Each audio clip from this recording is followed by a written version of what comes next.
Hello and welcome to another episode of KARE 11 on the Record. I'm political reporter Danny Spiewak. This week we're sitting down one-on-one with a member of Minnesota's Republican congressional delegation. That's U.S. Representative Brad Finstad, who represents the 1st Congressional District in southern Minnesota. We talked with him about the economy, the war in Iran and foreign policy, and his tough re-election bid coming up in November. Well, Congressman, thanks for coming up to Golden Valley here at KARE 11. It's nice to have you. Yeah, I appreciate you having me. Yeah, so obviously there's a lot going on in D.C., a lot going on in the 1st Congressional District. I'll start with just sort of what continues to be in the national, international news is the war in the Middle East. Continues to escalate now. Have you been satisfied with the way the Trump administration has carried out this war so far? Well, it's one of those challenges that we've had in this country for 47 years. We've had presidents of both parties that have tried to address the quite frankly, the big threat that Iran poses all across the globe. They're the number one state sponsor of terror. They have been working hard over the years and ramping that up more recently to acquire nuclear-grade weapons, ballistic missiles, mid and long range. They've been implementing more high-tech strategic naval equipment that really is showing that they're trying to flex their muscles and spread the reach of what they can do. And we've seen presidents of both parties try to address it. So what we've seen here, I think, is the ultimate disruptor in chief, and President Trump said, I'm going to rip the Band-Aid off and we're going to take care of this. And what we have seen is, again, a very successful military that we have in our country, something we all should be proud of, that we are executing these missions with absolute precise pinpoint targets, and we are making a difference. But this just doesn't happen overnight, and we are making great progress. There was the ceasefire, and we were getting closer to wrapping that up, and then Iran showed their ugly head again. That they're in no space to negotiate. Their proposition is we win, you lose. So there was a vote this past week where a couple of Republicans crossed party lines and voted to try to end the war in Iran. You were not one of them. Do you believe Congress should play a role in authorizing what the administration is doing? So we're authorizing it through the appropriations process, whether that's the committee that I serve on, the Armed Services Committee, or the Armed Service Appropriation Committee in the House. And so we're having those conversations about what does any conflict cost us? What does the current state of our Department of Defense look like? What is the military upgrades and capabilities that we need just from a status quo? And then on top of that, what do we look at in funding opportunities for the future? So we're having those conversations, and we are not in a full-blown declaration of war right now. This conflict can be settled, and I believe it's going to be settled very quickly. There's obviously been an economic cost on the home front in terms of just the cost of oil, the cost of gasoline. Do you believe that it's been worth the pain to Americans on the economic front? It's challenging. Any conflict creates price points. You look at the uncontrolled position we were put in as consumers in our country when Russia decides to invade Ukraine. As a fourth-generation farmer from southern Minnesota, I saw it firsthand. The day after they invaded Ukraine, we saw 100% plus increase in our input costs. And it was out of our control. And so there's always volatility on the global scale when there's any sort of conflict. Now, what I will say is, hopefully this has opened people's eyes, policymakers' eyes, to the fact that we need to be more strategic in regards to our domestic fuel production. And so I'm proud to be a lead and a champion on the E15 year-round, sustainable aviation fuels, homegrown energy sources that we can rely on a corn farmer in southern Minnesota versus is the Strait of Hormuz open or not. And so that's a bigger part of the conversation, that we are so held to the whim and the violence that could occur across the globe, that we need to do more for our domestic economy, to rely on our neighbors to produce the goods that we need. That way our prices are more predictable and more controllable. Yeah, the other big news on the economic front was more tariffs now from the Trump administration on dozens more countries. Do you believe that's the right move? So I'm a scalpel, not a sledgehammer kind of guy. And what the president has chose to use is a sledgehammer. And I'll give you a couple examples how it hits home in southern Minnesota. If we look at southern Minnesota's economy, largely driven by agriculture, we are the number 2 congressional district in all of America for pork production. We are a top 10 in corn and soybean. And when you look at what we produce, we rely on that global market. But what we have found for years is that we have been more content with putting our head in the sand and essentially saying, well, China is going to be our trade partner. And China has not been a good trade partner. So we've needed to find ways to diversify who's buying our products. On top of that, what we have seen is that this sledgehammer approach that the president has used has opened up markets. We, for the first time in over 50 years as a country, during the Biden administration, we were in an ag trade deficit. First time in 50 years. So that means we were bringing in more egg products than we were selling. And that we were seeing as a devastation in farm country. We saw stale markets. Our inputs were escalating and our markets were stale. And we found folks, farmers like myself, that the pencils needed to be sharpened. And so there was a need for us to start creating more global demand, more global trade opportunities for farmers. That is happening. In just the year alone, that $50 billion trade deficit has been dropped now to $22 billion. So we're going to close that gap. And while that's happened, we have seen huge increase in our trade when it comes to corn, ethanol, soy oil, and not just increases in trade, but new people that are buying those products. Japan's buying egg products from the U.S. that they have never bought before. We've seen South Korea, we've seen the EU and the UK now that are purchasers of our egg commodities. That happened because the President of the United States said, we're going to stand for America first, and we want you to treat us as equal trade partners, not a you win, we lose.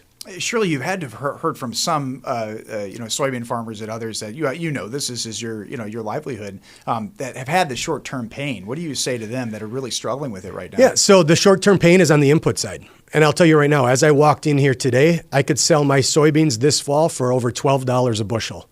Last year it was $10. That's a $2 increase per bushel. That is real money, and that is an increase in opportunity on the market side. The story that needs to be focused in on is the inputs. So it's the fertilizer, it is the seed, it is the chemical, it is the cost of doing business. And we have seen in farm country the increases on the input side for the last 7 years. This isn't a new story to us. It was really pre-COVID, going into COVID, and since then we've seen the high inflation, the interest rates that we leverage for operating loans, and we have not seen the relief on the input side. So I'm proud to be leading efforts in Congress to bring back some of that production for our nitrogen, our ammonia, our fertilizer, to create more opportunities again for us to produce that right in our backyard. And we do have a couple companies in Minnesota, a couple organizations that are working hard on that. It's going to take a little time, but we have to be more reliant on each other through these tough times. Are you hopeful a farm bill can get across the finish line this year? I'm hopeful. I'm very proud of the fact that we got it passed in the House in a bipartisan manner. I'm proud of the fact to be a leader on the Ag Committee, someone that got over 17 pieces of legislation in that bill. Many, many more provisions that I worked in a bipartisan way to get that farm bill across the finish line. It sits in the Senate. And it's my hope that Senator Klobuchar and the rest over there take it serious and they get us a farm bill done.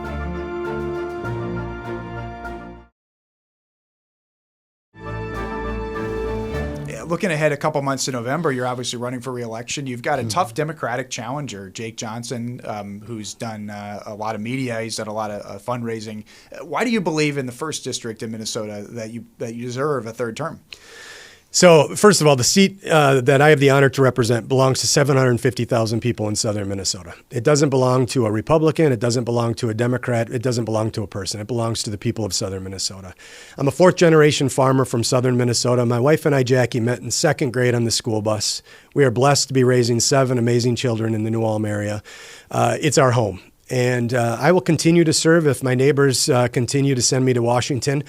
But I really believe that we have so much to offer in southern Minnesota.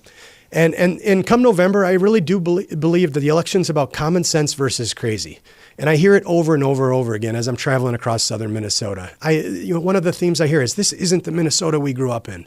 The fraud that we have seen, the mismanagement of state and federal dollars just doesn't make sense when we have neighbors that we would like to help. We can't do status quo government spending. We can't do status quo, put our head in the sand and let this fraud happen. We got to throw the bad guys in jail, and we got to get back to spending money responsibly so we can take care of our neighbors in need. I'll continue to fight for that. I've been a leader on those issues in Congress, and I'll present that case, and I'm presenting that case daily to my neighbors and southern Minnesotans, and the election will decide who gets the honor to represent 750,000 of us next term in Congress. Your opponents made a big issue of town halls that you haven't held in-person town halls. Why not do those in-person events? It's been a big topic of concern among some in your district. Yeah, so my opponent doesn't get to define what a town hall is or isn't. I'm having roundtables. I'm having community conversations every day, all day, every day.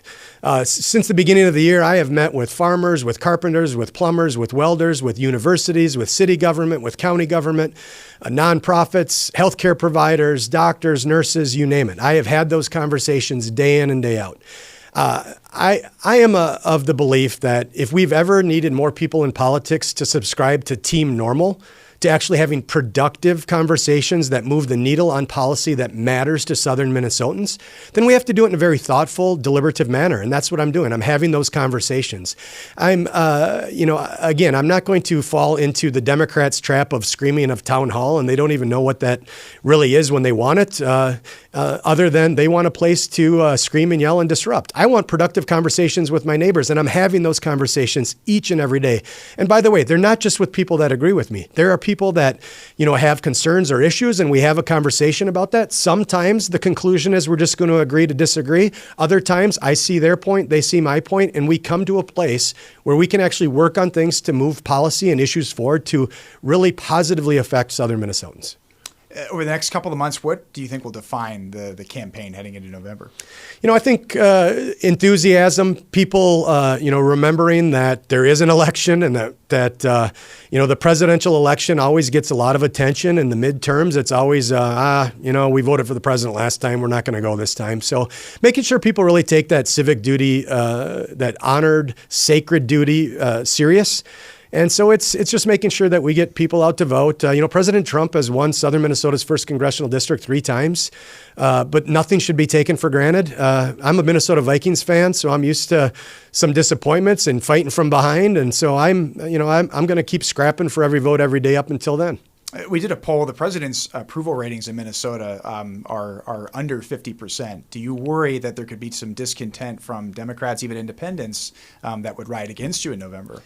Yeah, I would just say that same poll has referenced Governor Walz has about the same approval rating as, pig poop on your tennis shoe. And so if you look at Southern Minnesota, and if you look at the candidate that I'm running against, a Tim Walz endorsed, supported protege, I think it's an equal opportunity in regards to what party is liked or not liked. But quite frankly, again, I'm running on who I am. I'm going to continue to work and to present the case to the voters of Southern Minnesota that I deserve another 2 years in Congress. All right, Congressman, thanks for coming in. Appreciate it. Appreciate it, Danny. Thank you.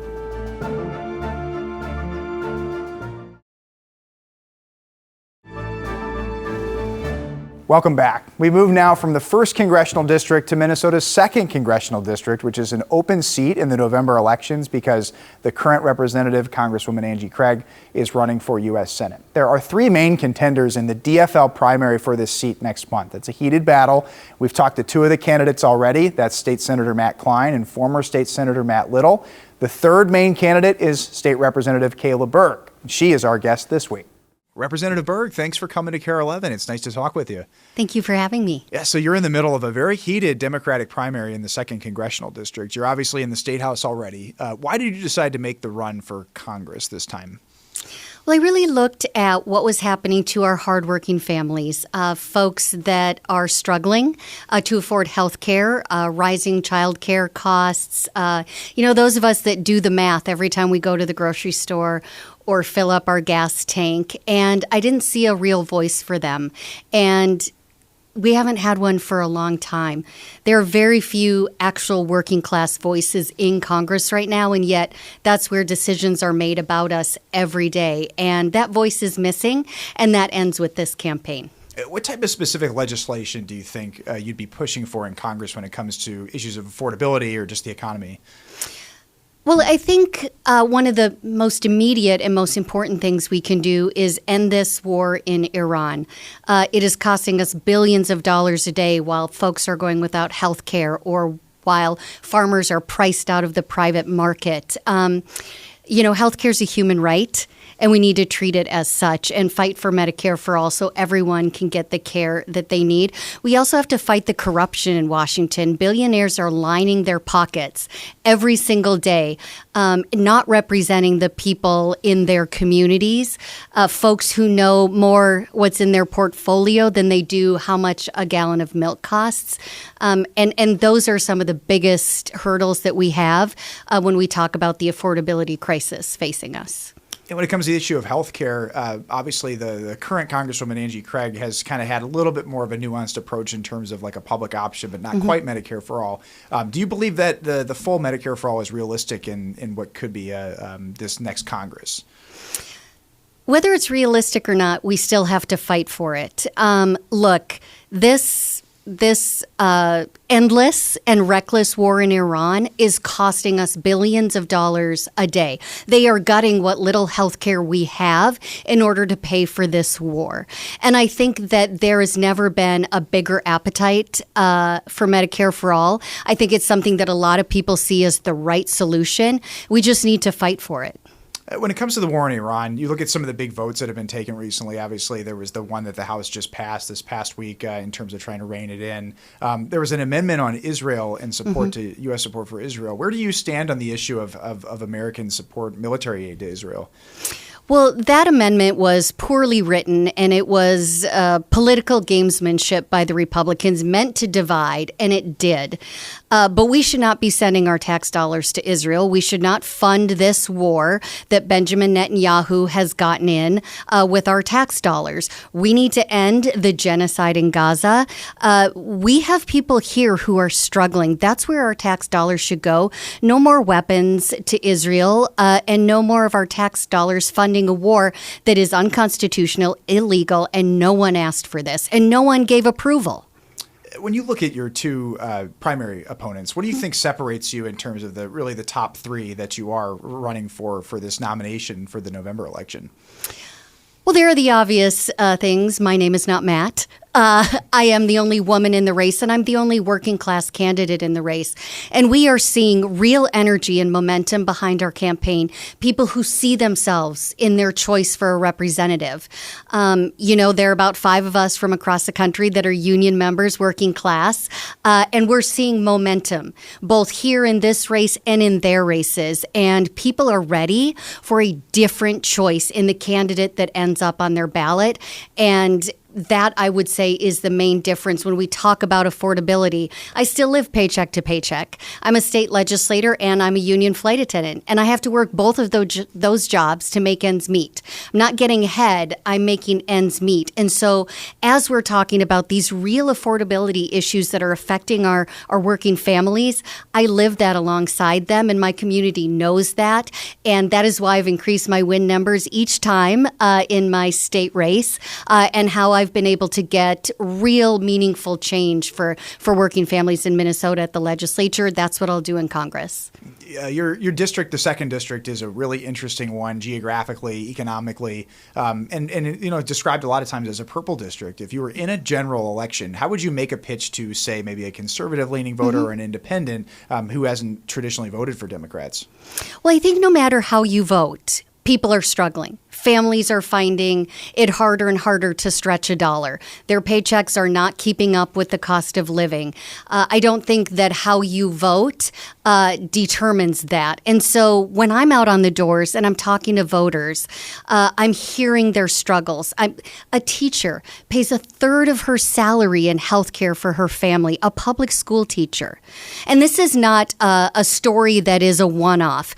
People are really hurting, and it doesn't matter if they're Democrats, Republicans, independents. They are thrilled to see a different choice in front of them. One of our couple of best volunteers were Trump voters that said they voted for Trump, realized what a mistake they had made, and that they're behind me because I'm real and they can trust me. And that is probably the best thing I've heard in this campaign so far. And so you meet people where they're at. You listen to them. You share your struggles with them. You find the humanity, and people are really resonating with my story. Do you think Democrats have done a poor job in the last several years of connecting with working class voters? It's kind of one of the top criticisms, especially after the 2024 election.